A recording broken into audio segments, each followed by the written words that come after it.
Gracias por sintonizar el Jurisconsulto Podcast. En un momento comenzamos. Hola, ¿qué tal? Bienvenidos a su programa El Jurisconsulto Podcast, que en esta ocasión tenemos el programa sobre la nueva reforma de la Ley de Amparo en México, mitos y realidades. Para este programa contamos con 3 expertos en la materia, 3 distinguidos abogados de nuestra región lagunera, que nos hablarán sobre el tema y nos despejarán dudas que con esta reforma se han venido dando. Mi nombre es licenciado Máximo Vitela González. Soy abogado y me dedico al ejercicio profesional de postulancia. También imparto unas clases de Derecho en el Tecnológico de La Laguna y compagino actividades en esas 2 áreas. Mi nombre es Luis Enrique Montañez Varela. Soy maestro en Derecho con especialidad de Amparo, presidente del Colegio Interamericano de Derechos Humanos. Mi actividad preponderante es el litigio. Hola, soy el doctor Ernesto Rubio Hernández, secretario del Juzgado Primero de Distrito en La Laguna. Estamos a sus órdenes en el edificio sede del Poder Judicial de la Federación. No olviden ir a preguntar sus derechos humanos. Estamos ahí para platicar con ustedes. Primero que nada vamos a empezar con una pregunta para darle a conocer al público qué se debe de entender por un amparo, licenciado.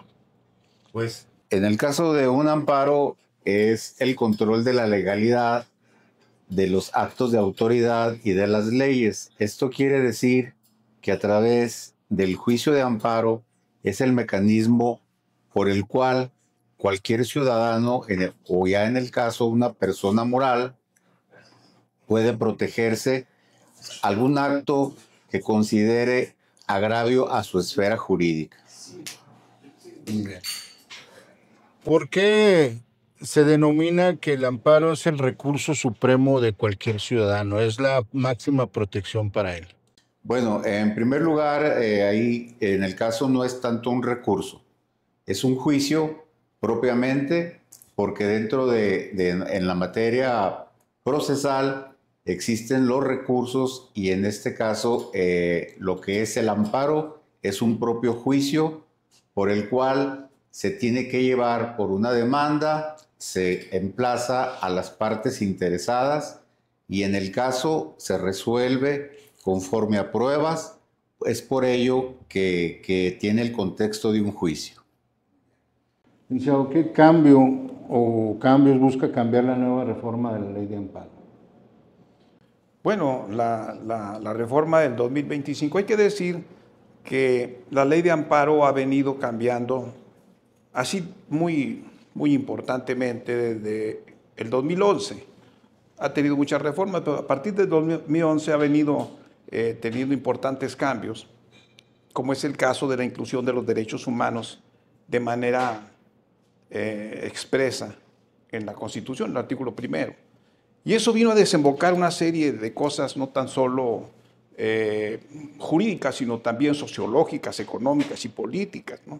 Y entonces eso y muchas cosas más han venido cambiando a través de las reformas. Y ahora en las reformas del 2025 ha sido el momento de, desde mi punto de vista, hacer una revisión y en retrospectiva ver, por ejemplo, el asunto del interés legítimo, muy mencionado, ¿no?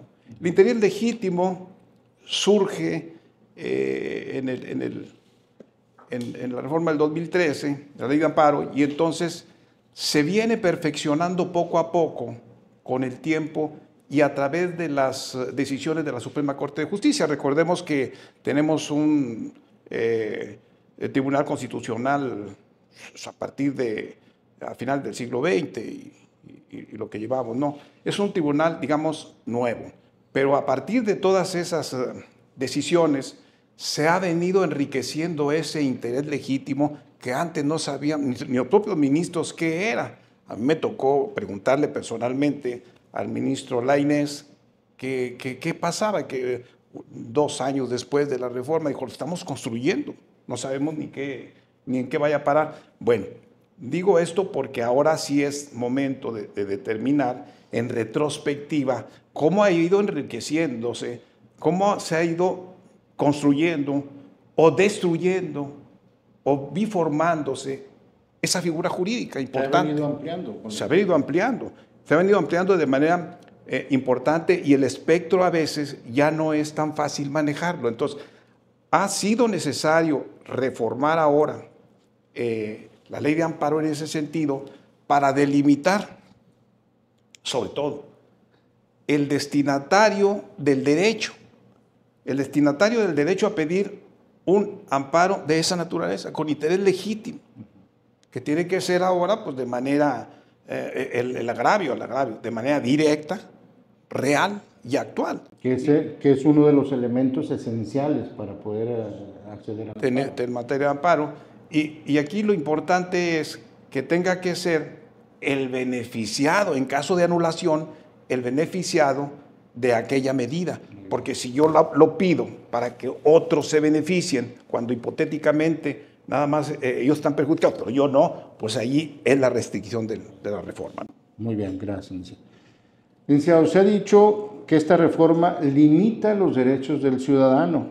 ¿Esto es cierto o es una interpretación exagerada? No creo que limite en el aspecto en el cual propiamente la reforma recoge todos los criterios jurisprudenciales que se han construido, como dice el licenciado.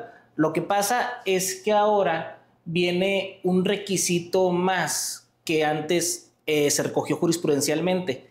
El interés legítimo como derecho colectivo y difuso no necesariamente requería que desde el inicio de la presentación de la demanda construyeras o acreditaras que la concesión no fuera mente hipotética, la concesión, sino que se pudiera materializar.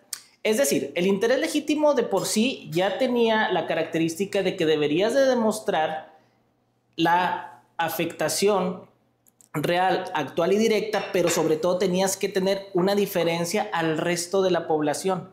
Solo que aquí el interés legítimo no ha desaparecido, sino que desde el inicio se puede considerar que ya tienes que probar que no sea hipotético el beneficio que puedas alcanzar en el derecho, sino que esté probado.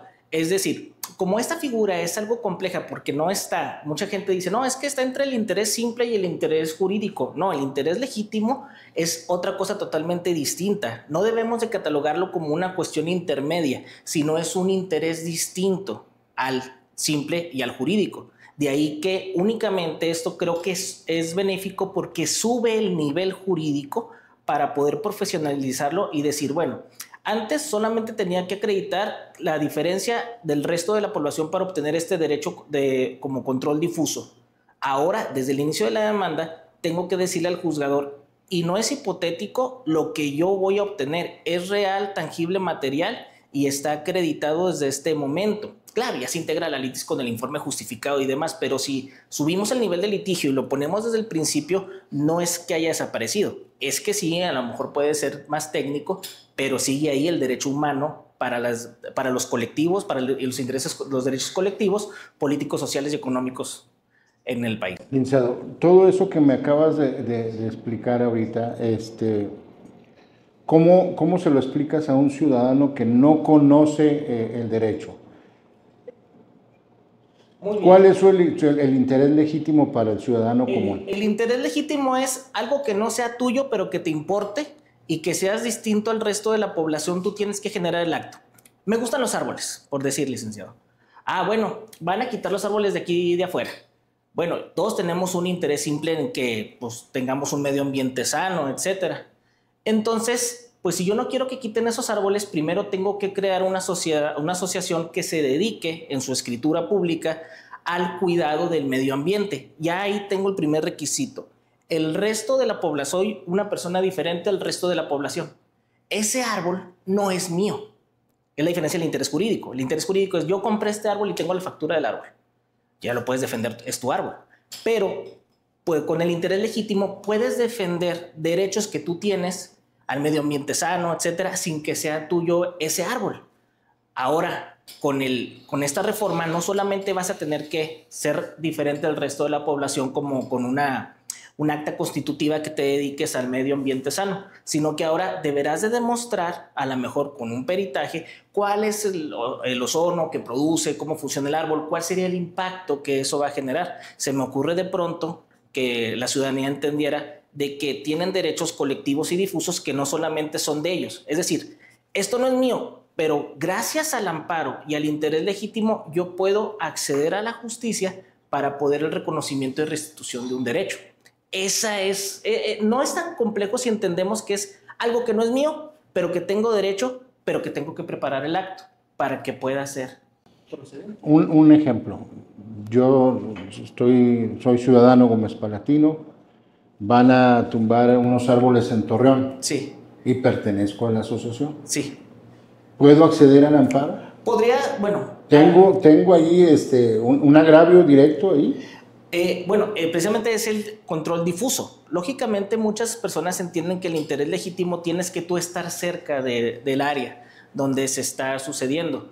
Pero ¿eso queda subjetivo o tienes sí, que...? es todo subjetivo porque al final de cuentas no es el dónde estás radicado precisamente, sino es tú cuál es el beneficio hipotético que vas a tener de ello.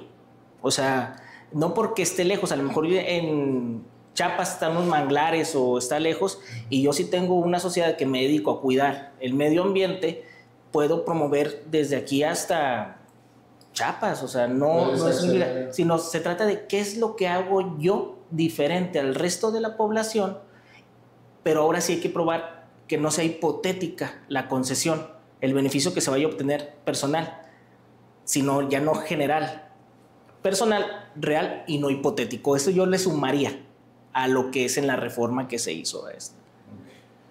Licenciado, ¿por qué crees que el tema ha generado tanta polémica en el gremio jurídico y en la sociedad civil? ¿Qué crees que es el factor que está determinando esto?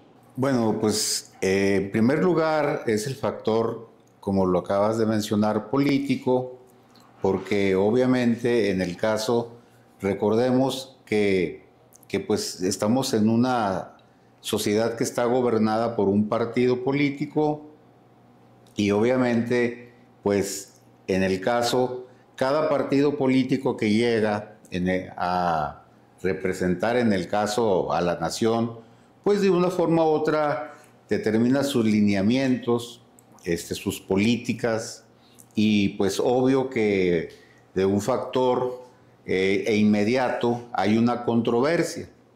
La situación que aquí propiamente, y no me puedo apartar como jurista, es que en el caso, esta reforma que estamos ahorita hablando de la ley de amparo, pues en cierta forma se tornó con una velocidad que tendría que haberse consultado con el gremio de los abogados, cuestión que en el caso no se dio. Y obviamente, se han escuchado ya representantes ahora sí, de la Administración de Justicia de la Nación, donde han manifestado que inclusive que la labor de un legislador pueda ser indebatible. Y eso sabemos que no puede suceder, porque al final de cuentas, pues una ley puede no ser la que verdaderamente necesitamos o pueda estar en contradicción a la necesidad de la sociedad. Y precisamente, pues el tema toral que estamos tocando, pues es el juicio de amparo, para poder en un momento determinado que esa ley se reformule o en su defecto, pues no prospere, ¿verdad? Y así que las situaciones que principalmente, de mi punto de vista, en este caso, emana de cuestiones y de intereses políticos. Y eso, obviamente, sabemos que jamás vamos a poder comparar ni entender la situación de qué es lo que piensa un político y qué es lo que pensamos los juristas.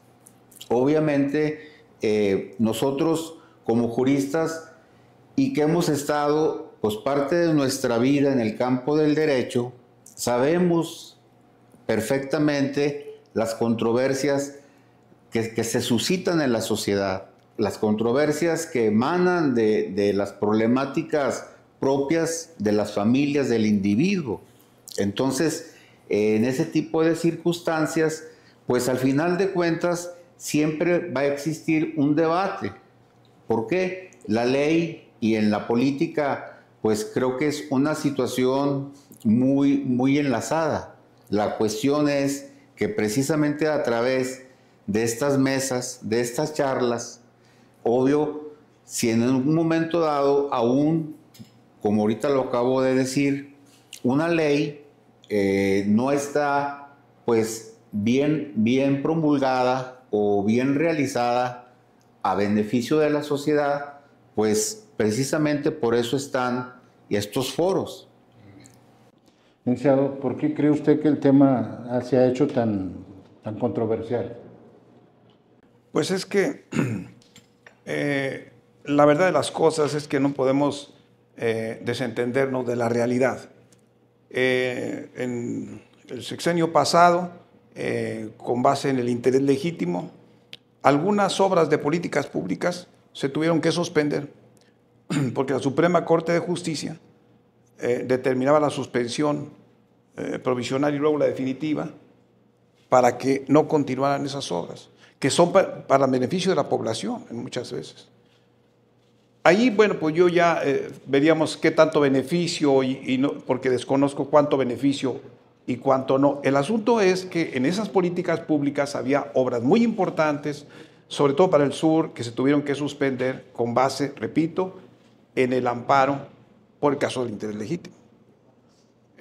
Como decimos hace rato, no era necesario tener una posición diferenciada anteriormente para tener derecho a la suspensión del amparo con base en el interés legítimo ante una demanda de amparo. Ahora no, repito, tiene que ser real, actual y directa, o sea, que la persona que pida el amparo sea perfectamente la beneficiada ante la anulidad. Porque si por ejemplo, la pide una persona que sí le puede afectar, ¿verdad?, pues se le puede suspender a él.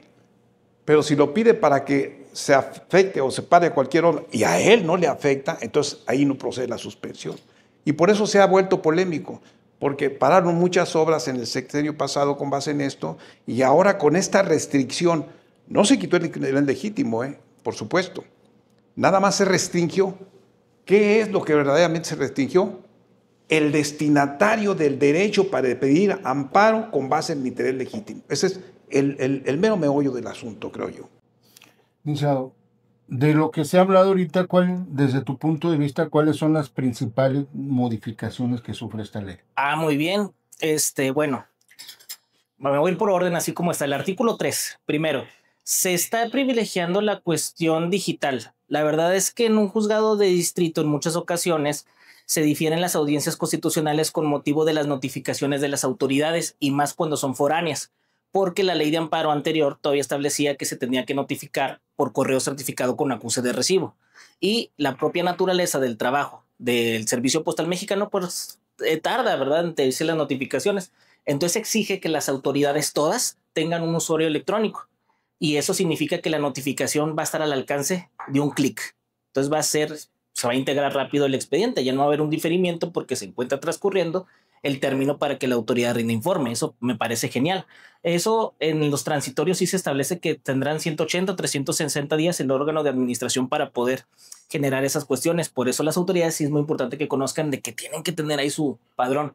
El interés legítimo, que ya está muy bien platicado. La suspensión, el amparo provisional, yo ya lo llamaría no suspensión, sino un amparo provisional.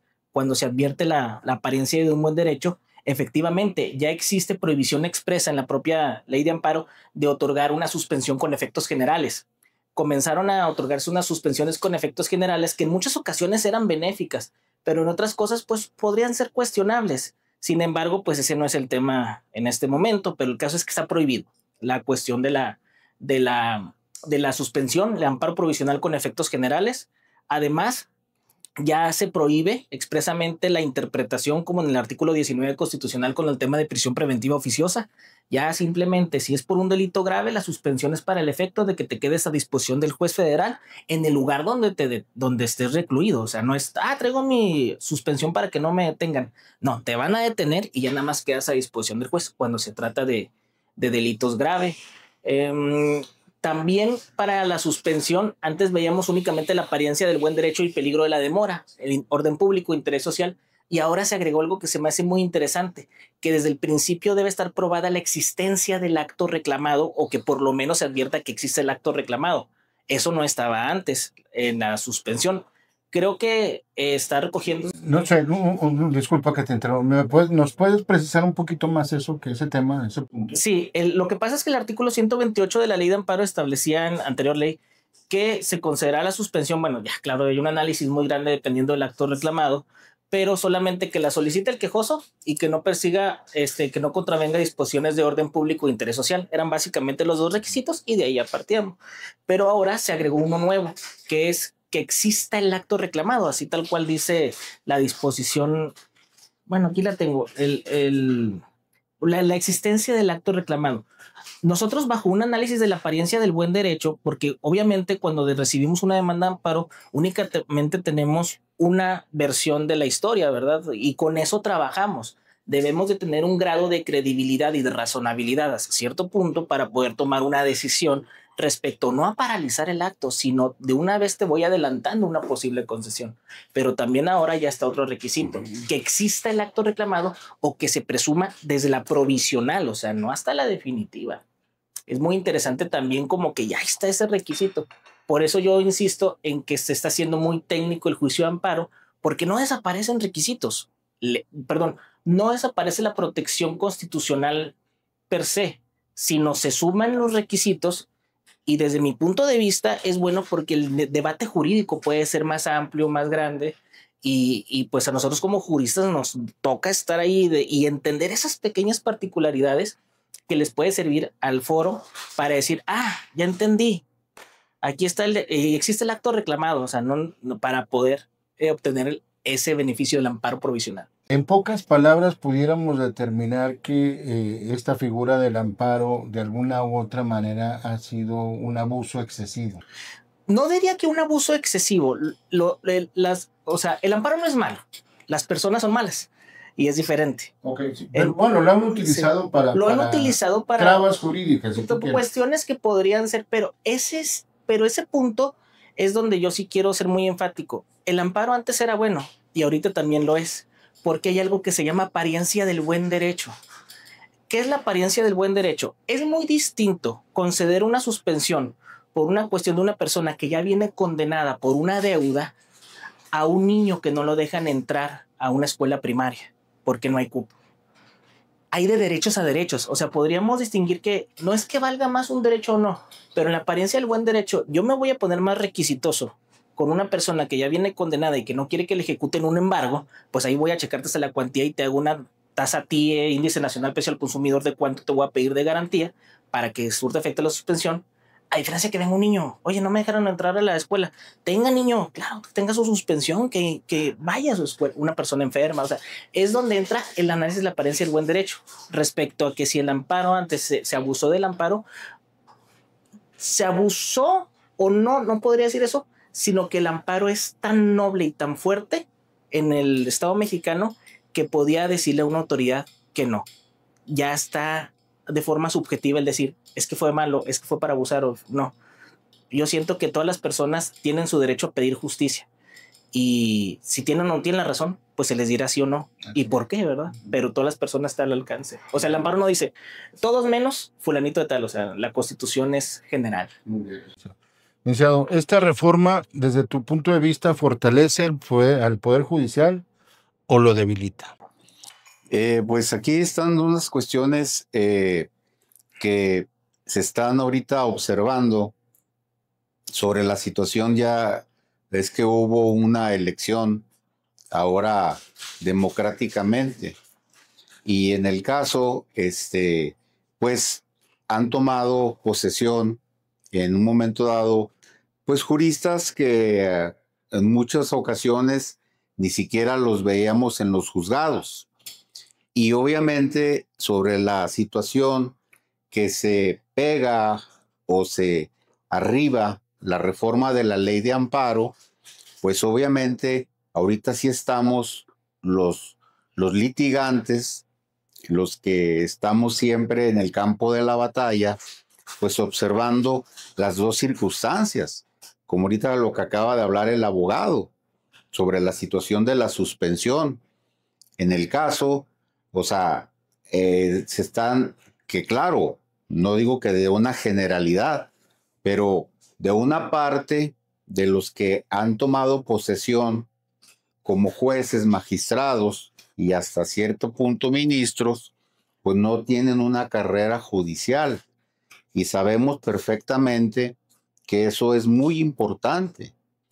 Y si está agregado que existe ahorita esta reforma a la ley de amparo, pues obviamente estamos en una cuestión, pues ahora sí, de alerta en sentido de que qué autoridad va a resolver el amparo, cómo se está interpretando, porque pues es prácticamente una cuestión novativa en los aspectos que sabemos son muy importantes, como lo acabo ahorita de decir en el caso sobre la suspensión. Si una de las cuestiones muy importantes del amparo era precisamente obtener la suspensión, y aquí en el caso, más allá de hablar que se abusó de la suspensión, pues en la ley de amparo existe un capítulo donde penaliza con cárcel a la persona que de forma evidente hizo un amparo para obstruir a la justicia. Entonces, la cuestión aquí es que en el caso, pues, de las personas que ahorita están ocupando los cargos, yo tengo información que unos ya inclusive están renunciando a los cargos. Y lo que se refiere a la situación de la reforma de la ley de amparo, pues ahorita que se observe que como luego es de orden, si en el caso, por ejemplo, como lo acaba ahorita de manifestar el abogado, la situación de la suspensión, pues si hay una probable orden de aprehensión, sabemos que estamos hablando de dos tipos de amparo. Así rápidamente, lo que es un amparo directo y lo que es un amparo indirecto. Y el amparo directo sabemos que van contra resoluciones que proceden de juicios, que ya tuvieron un seguimiento. Y un amparo indirecto se puede derivar de una tercera persona sobre un acto o por ejemplo, para que la gente que no es abogado o abogada, una probable orden de aprehensión. Y eso, pues obviamente no lo podríamos justificar. Por eso precisamente se daba la figura de la apariencia del buen derecho y peligro en la demora, para que en el caso, si la persona, pues a sus espaldas, se hubiese llevado un procedimiento penal y no se hubiera dado cuenta y por X circunstancia se estuviera enterando que estaban tratando de ejecutar una orden de aprehensión, pues precisamente se recurría al amparo de la justicia federal a efecto de que se pudiera enterar sobre qué delito se le estaba persiguiendo, cómo estaban las situaciones, y en ese sentido, pues la suspensión bajo esa temática se le otorgaba la concesión. Pero vuelvo, en el caso, y sigue prevaleciendo ese punto sobre si la situación es a la vista, porque sería muy contundente y comprobable que el abogado o la persona fuese a un juicio de amparo ahorita o con la anterior ley, es sujeto a pena corporativa, es decir, a un juicio penal y además de pago económico. Ahorita les hago una pregunta a los tres. Si ahorita un ciudadano común siente que le violan sus derechos, que le afectan sus derechos, con esta nueva ley, ¿cómo pudiera verse él afectado al no acceder al derecho, al amparo, perdón? Pues no, o sea, primero es muy importante que todas las personas sepan que tienen derechos humanos. ¿Y qué es los derechos humanos? Todo lo que quieran ser, todo lo que piensen, todo lo que sienten, todo lo que se imaginen. O sea, la construcción de los derechos humanos ha nacido a través del pensamiento crítico y la evolución social. Oye, yo siento que ¿por qué me limitan a mí que me pinte el pelo de tal color? Pues eso puede ser un derecho humano.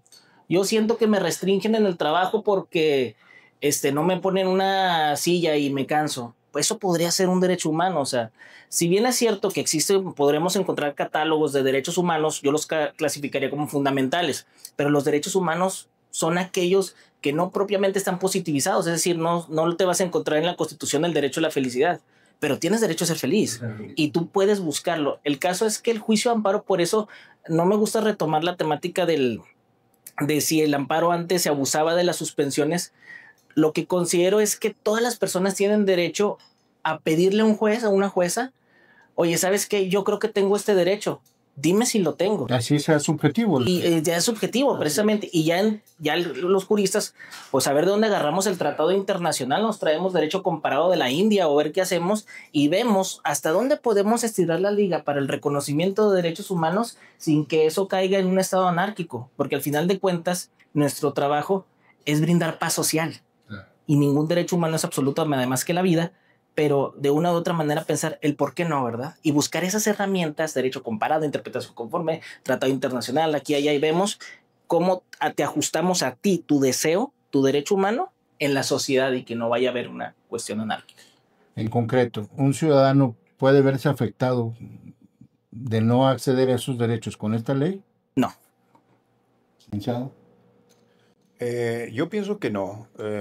Yo creo que un ciudadano puede tener todos sus derechos vigentes con la ley que se ha reformado.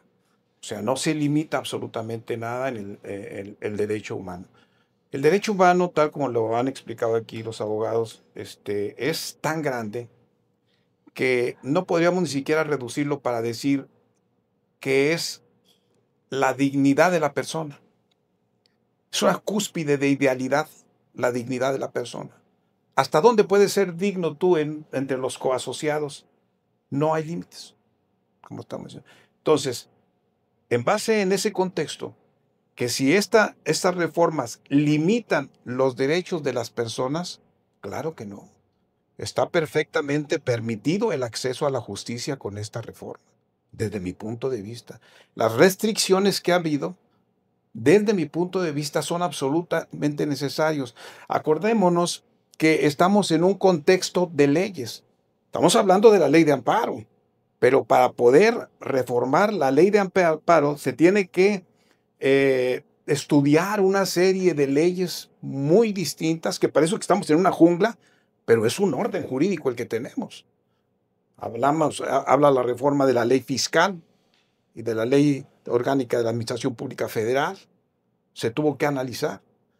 Ahora, lo que más me llama la atención a mí son los nuevos criterios. Tenemos una nueva Suprema Corte de Justicia, tenemos una nueva reforma y nuevos criterios en base a un humanismo, ¿no? Para que la justicia no sea selectiva, sino que todo mundo, con todo y que no tengamos derechos, podamos tener acceso a la justicia como el que tiene mucho derecho.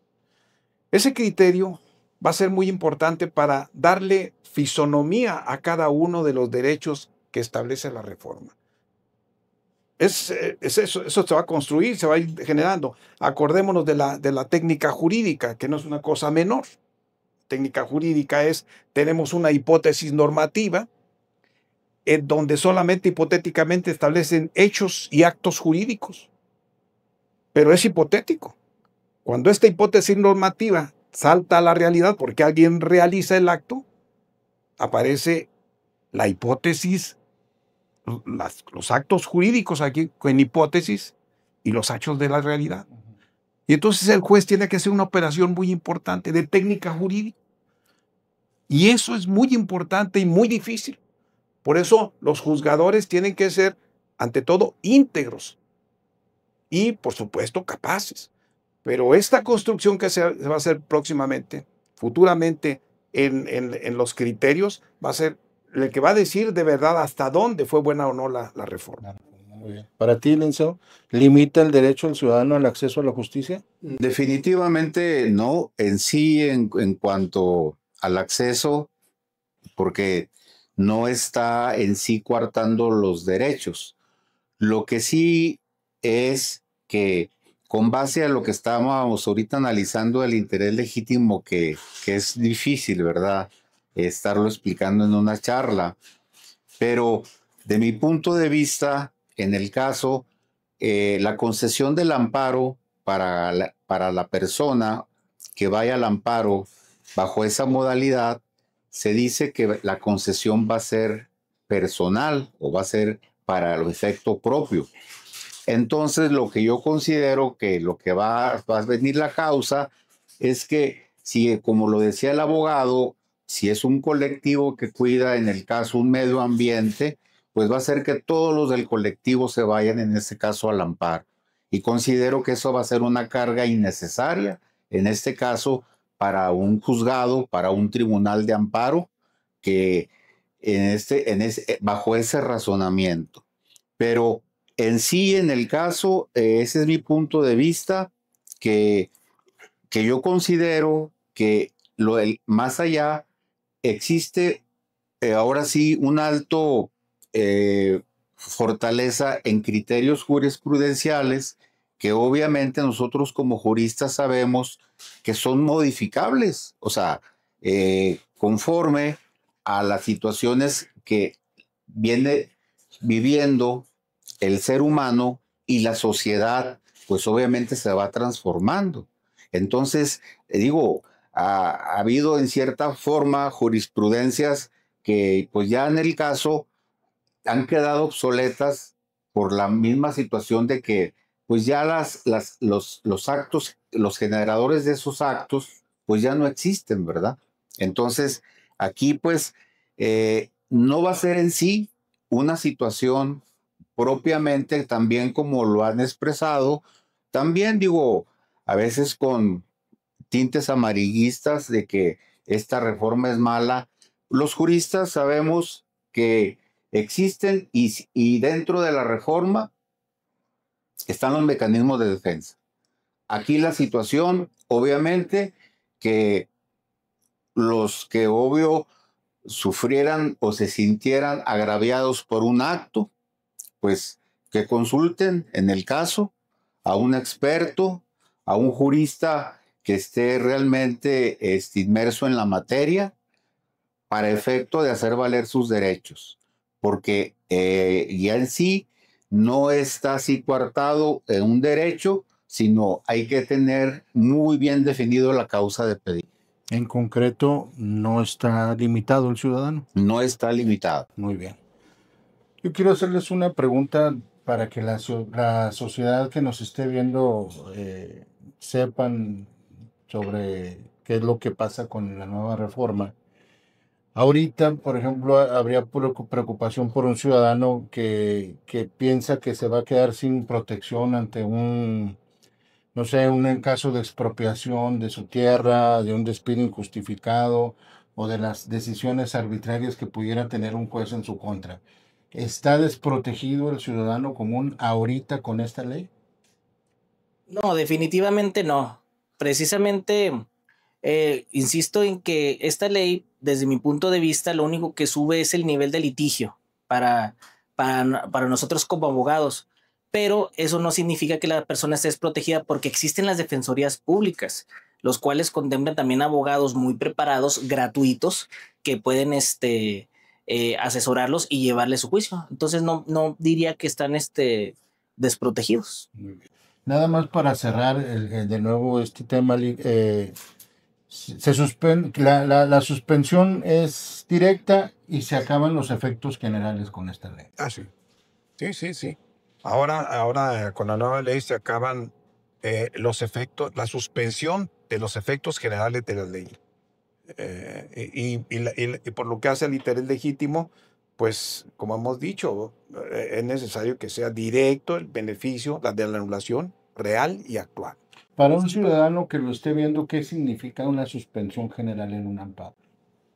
Una suspensión general en un amparo de una ley, por ejemplo, es que si la ley perjudica a un grupo de personas o a un conjunto grande de la sociedad y tiene derecho a a pedir el amparo, puede pedir la suspensión de la ley para efectos generales.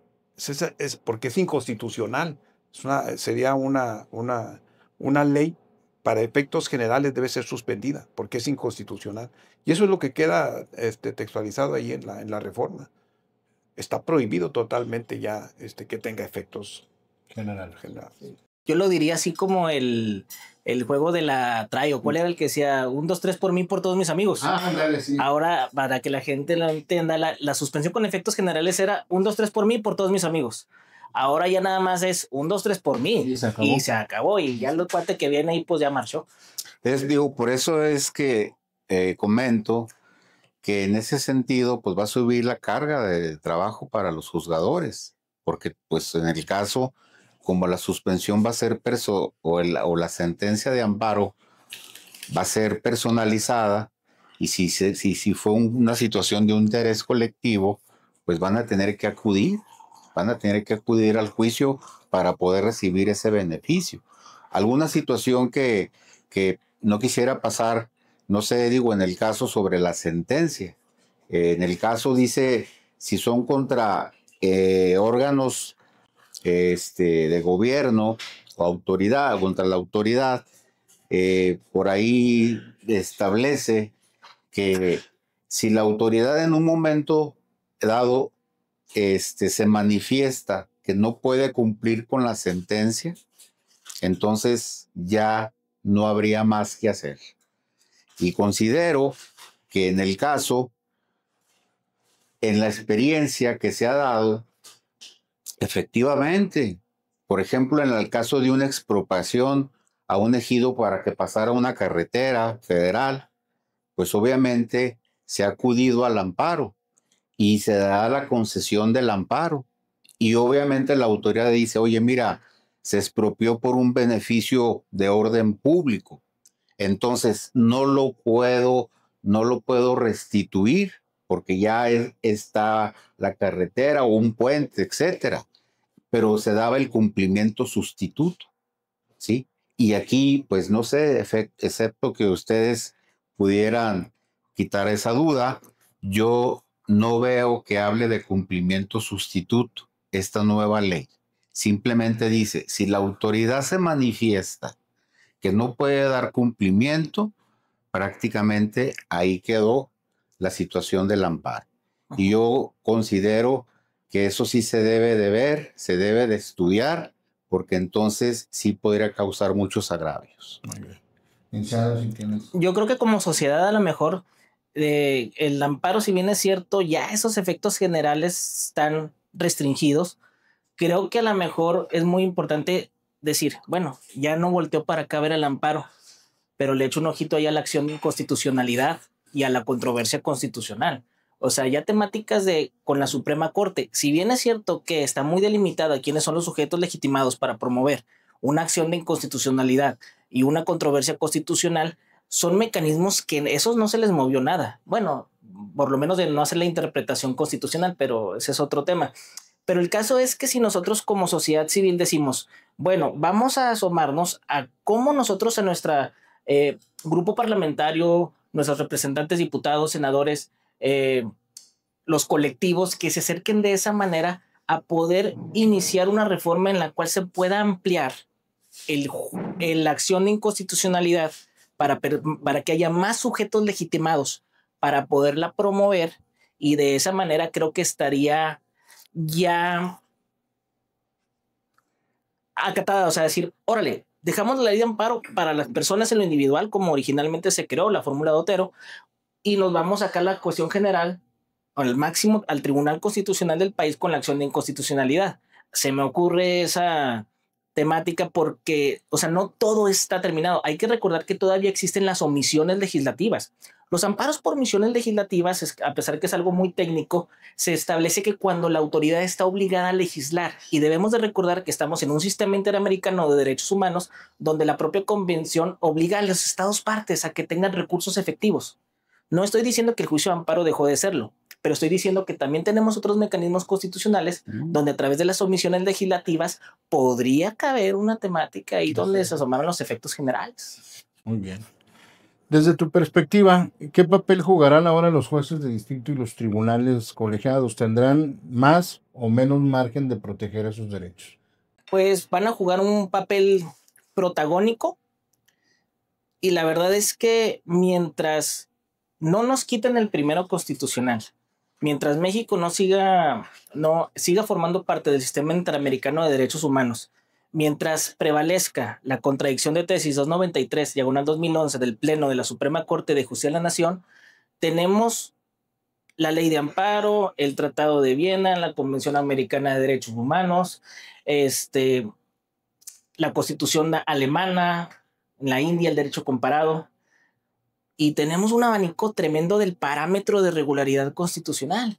Entonces creo que no se va a limitar el derecho de los humanos cuando nos asomemos a ver todo de dónde podemos agarrar los derechos humanos para reconocérselos a las personas. Creo que hay mucho de dónde tomar todavía, hasta en tanto no se quite el primero constitucional. Bien. ¿Tú crees que existe presión política o institucional que influya en las decisiones de los jueces federales? Siendo sincero, a mí yo tengo, felizmente dirían, 17 años dentro del Poder Judicial de la Federación. Nunca lo he visto y no lo estoy viendo ahorita. Y hablo en lo personal o no me doy cuenta. Pero prefiero estar más que nada enfocado en brindar un acceso a la justicia rápido, pronto y eficaz. En lugar de decir, bueno, es que ¿qué está pasando? No, las personas requieren justicia rápido, entonces en eso me enfoco. Así que no podría decir que exista alguna presión porque no la he visto o no me ha tocado, ¿no? Muy bien. ¿El amparo solo protege a los poderosos o a los que pueden pagar buenos abogados, licenciado? Lamentablemente la realidad se impone. El amparo es para todos los ciudadanos, definitivamente, tengan o no dinero. Pero tenemos que ver que muchas veces el amparo se ha promovido por gente que tiene muchos recursos. Hay incluso asociaciones legalmente autorizadas, pero que promueven el amparo no con el propósito sano que tiene el espíritu de la ley, sino tienen otros propósitos políticos. Así se ha hecho, por eso esta reforma. Yo creo que es muy importante determinar que el amparo sí tiene toda la legitimidad del mundo y todos los ciudadanos tienen derecho y todos pueden. Porque aparte de los derechos humanos y tantas instituciones que hemos dicho aquí, están los derechos fundamentales del ser humano, los derechos del gobernado. ¿Cuáles son? Simplemente el derecho 14, el artículo 14 y el artículo 16 y el 17 constitucional es una maravilla de cosas. Que deben estar siempre atentos los juzgadores, porque todavía, a pesar de que se ha hecho mucha jurisprudencia sobre eso, siguen saliendo cosas nuevas, porque la ley se renueva y la sociedad se renueva. Entonces, definitivamente, yo creo que el amparo es para todos y todos pueden tener acceso. Ahora, como bien decían los abogados, hay pues abogados de la federación que pueden ayudar de oficio a las personas que no tienen, son muy capaces. Son una buena institución. Son muy capaces, una muy buena institución. Y por acá, por fuera, pues hay mucha gente también que sí es capaz y puede ayudarle en su juicio. Hay que ilustrar a la sociedad, porque la sociedad a veces es necesario que sepa lo que está pasando. A veces no sabe que tiene derecho al amparo. A veces no sabe que tiene o que tiene derecho. El asunto es que la sociedad tiene que ser ilustrada, porque incluso a los abogados nos tienen en mala estima. A veces yo creo que pues con mucha certeza, con mucha razón. Pero esa ilustración de que hablo es muy necesario para que se enriquezca la sociedad y que pueda reflejarse en la aplicación de la ley. Voy a hacer una pregunta para los tres. Quiero su punto de vista de cada uno de ustedes. ¿Esta reforma busca evitar que el Poder Judicial frene decisiones del Ejecutivo o del Congreso? Bueno, aquí en el caso, si nos ponemos estrictamente enfocados en derecho, pues obviamente, el papel precisamente de la Suprema Corte o del Poder Judicial de la Federación, a través del mecanismo del juicio de amparo, pues es vigilar que el acto que vaya a emitir el Ejecutivo o el Legislativo, pues verdaderamente sea una cuestión de beneficio para la nación, para la ciudadanía. Ya estamos hablando en la escala nacional. Entonces, y en la escala estatal, pues está en el caso de los congresos propios de los estados. Entonces, no podríamos decir que pues precisamente desde la teoría de los pesos y de los contrapesos de Montesquieu, o sea, estamos hablando que es por ello que se forman los tres poderes. Pero así digo, en cuanto decir que por la ley de amparo, propiamente, eso es definitivamente no, al contrario.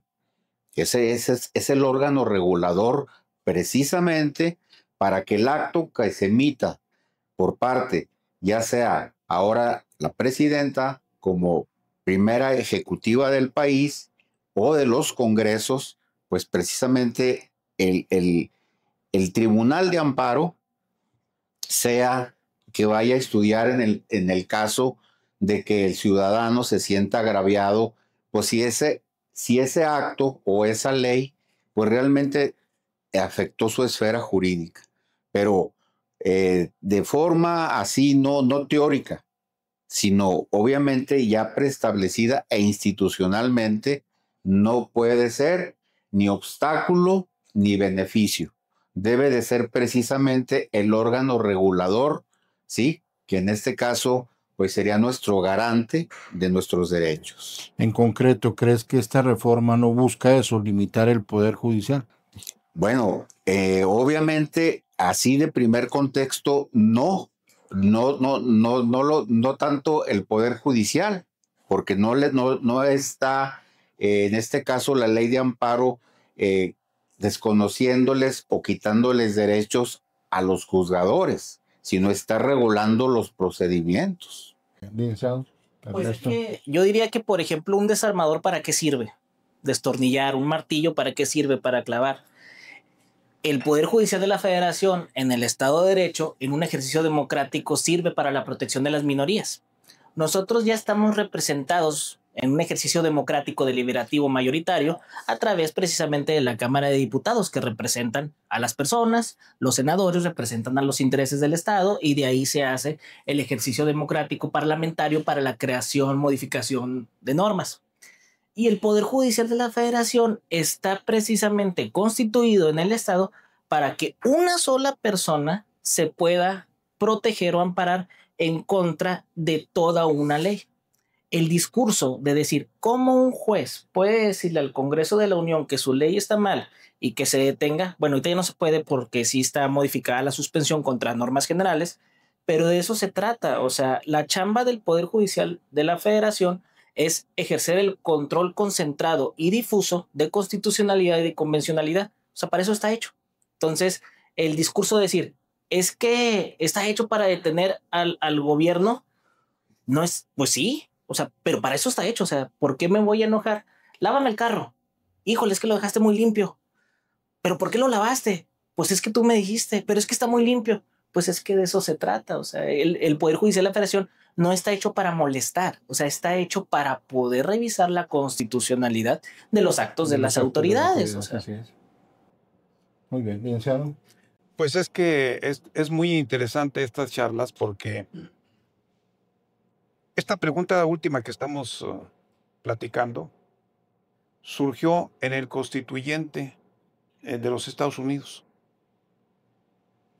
Cuando establecieron la teoría de la colaboración de los poderes, que ya venía de Europa, pues bueno, todos estuvieron de acuerdo, hasta que toparon en la idea de que, bueno, ¿y quién va a decir quién tiene la razón en caso de que los actos sean contrarios? Y entonces viene la verdadero acierto constitucional de los constituyentes de estadounidenses. Dijeron, bueno, pues vamos a subir a la Suprema Corte de Justicia. La Suprema Corte de Justicia va a determinar cuáles actos de las autoridades pueden tener validez constitucional y cuáles no. Así de sencillo. Y desde entonces se sigue construyendo esta teoría y se ha enriquecido de validez de los actos jurídicos que emanan de la Suprema Corte de Justicia, ahora ya en nuestro Tribunal Constitucional, ¿no? Pero data de muchos años. Y parece sencillo, pero fue muy difícil construirlo. Y hace más de 200 años que pasó esto y todavía seguimos debatiendo lo mismo. Si un poder quiere todavía sobreponerse al otro. Hay un libro muy interesante del filósofo Hegel que se llama El amo y el esclavo, en donde todo mundo quiere ser el amo y quiere someter a los demás. Y no tan solo someter, sino que lo valoren, que me reconozcas. Eso se da en las personas, pero también acuérdense que el Estado es una ficción, pero está constituido por personas. Entonces siempre quieren someter unos a otros. Es una naturalidad, es consustancial al ser humano. Pero por eso se ideó que la Constitución fuera el poder que delimitara cuál de los actos es válido y cuál de los actos no. Por eso yo creo que en este caso no sucede eso de que otro poder quiera limitar a otro. Muy bien. Una pregunta para los tres.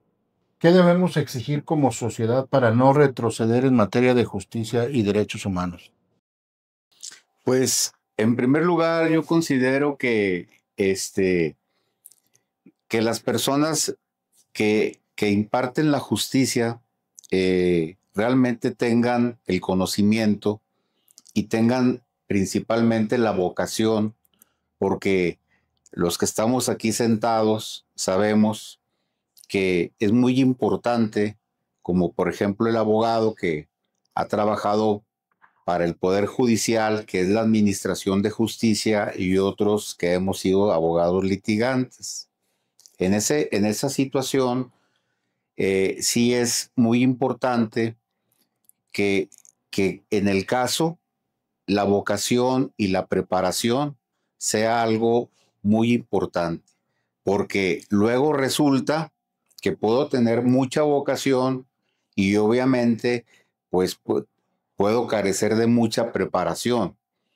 Si bien es cierto, en el caso, digo, ahorita pues estamos hablando de situaciones y podemos citar a cuestiones o de asuntos comunes, pero hay cuestiones que se requiere la especialidad en el caso, como ahorita, por ejemplo, simplemente se ha intentado como ahora o se va buscando que el amparo no sea demasiado técnico y sea accesible para la ciudadanía, ¿sí? Pero si nosotros sabemos que existen dentro de la rama del derecho especialidades como por ejemplo la competencia económica, cuestiones que, bueno, en el caso de su servidor, yo no atiendo ese tipo de asuntos. Como en el caso de la rama, yo siempre comparo el derecho con la medicina. O sea, los médicos se especializan para cada una de las situaciones, ¿verdad? Y obvio que con esa preparación y también honestidad, en el caso de un médico, si por ejemplo es un médico general y se atreve a operar pues a una persona de corazón abierto, considero que de hecho ya lo establece la ley y la jurisprudencia, ¿verdad? Que obviamente ese es un acto pues de corrupción. Entonces, sí es importante, o sea, no perder esa situación de que en el caso del juzgador, como ahora en conjunto con los abogados, que obviamente estamos inmersos en la materia del derecho y de la justicia, pues obviamente tengamos esa preparación y que no olvidemos que obviamente para todos hay responsabilidades. Aquí estábamos hablando que vamos a promulgar un código de ética, ¿verdad? Aquí en el caso con el licenciado Juan Carlos, estamos trabajando en eso porque observamos que hay carencia en nuestra región de que se promulgue un código de ética. ¿Y esto qué es? Pues precisamente para fortalecer, ¿verdad? En este caso, la investidura de la abogacía, para que la sociedad vea que los que estamos, o sea, estamos al pendiente no nada más de nuestra preparación, sino también queremos fijar pues esa regla o ese código, ¿verdad? Porque ahorita es muy necesario que por las circunstancias que están pasando en el mundo, en el país, ¿sí? Se demuestre y también defender nuestra investidura, porque luego, como lo hemos visto, o sea, se hacen ese tipo de charlas o de asociaciones o de cuestiones y más allá de hacer una crítica constructiva, se está golpeteando y se golpetea por golpetear sin ni siquiera dar un razonamiento de eso y menos ofreciendo una alternativa. Entonces, pues aquí digo ahorita con la venia del licenciado Juan Carlos, ¿verdad? Me permito decir, ¿verdad? Que todo el trabajo que he tenido en su momento suerte de haberlo acompañado desde que se fundó esta revista del Jurisconsulto, que ha venido caminando con mucho esfuerzo, pero ha puesto, ahora sí como dicen, su semillita. Y aquí aprovecho, ¿verdad? Para anunciar que en el caso se está trabajando y estamos trabajando constantemente. Y como ven, o sea, no nos estamos quedando con los brazos cruzados. Entonces, digo, dentro de las circunstancias, como juristas y como litigantes y académicos, estamos trabajando en esa cuestión que de alguna forma va a ser en beneficio de la sociedad y en beneficio de todos los abogados. Muy bien. Señor Ernesto, en un mensaje a quienes hoy desconfían del sistema judicial mexicano, ¿qué les diría? Yo les diría que tengan la certeza de que aún persiste la carrera judicial hasta cierto punto, pero lejos de ello les quiero decir que la temática de que existe la Escuela Nacional de Formación Judicial, que existe la Casa de la Cultura de la Suprema Corte Jurídica de la Nación, existen estos espacios donde realmente el hecho es que el subir el nivel de litigio, el subir el nivel de juzgar, no pugna con el acceso a la justicia de las personas y las sentencias en lectura fácil. O sea, no debemos de satanizar el hecho de que entre más difícil se ponga el derecho, menos acceso a la justicia de las personas. Por el contrario, bien hizo el abogado la analogía del médico. Entre más existan personas preparadas, lógicamente va a haber mejores resultados. O sea, una persona que te sabe hacer un cohete sabe dónde van las cosas, pero también te explica a ti para que lo entiendas. No pasa nada, no está mal saber hacer un cohete. Entonces, en este caso, la sociedad debe de estar muy lista en decir, quiero conocer mis derechos, debemos de abrir espacio para explicarles a las personas sus derechos y ya, déjame, veo cómo hago el amparo y todo eso. Pero también no dejar de satanizar en lo técnico. La Escuela Federal de Formación Judicial es gratuita, da los cursos gratuitos en la página y son buenísimos. La Casa de la Cultura, o sea, podemos llegar a subir eso y tener esa homogeneidad entre una cosa y otra. ¿Qué papel juegan los abogados en este momento en que hay este tipo de reformas? ¿Qué es el papel que debe juzgar el abogado? Bueno, a mí me parece que es un papel muy importante, muy protagónico y de mucha responsabilidad. Yo creo que he dicho siempre que lo ideal es que en una sociedad, cuando haya una sentencia, se acepte por aquel que gana y por aquel que pierde. Eso es una idealidad. Pero bueno, hay que luchar. ¿Quién lo puede hacer?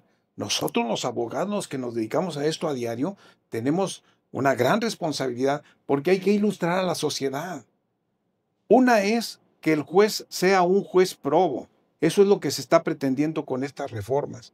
La capacidad de la Judicatura Federal, al menos yo creo, que queda incólume, a pesar de que vengan ministros y magistrados de una elección. Para mí no hay ningún problema, ningún menoscabo de capacidad.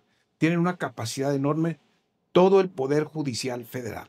El federal, específico nada más.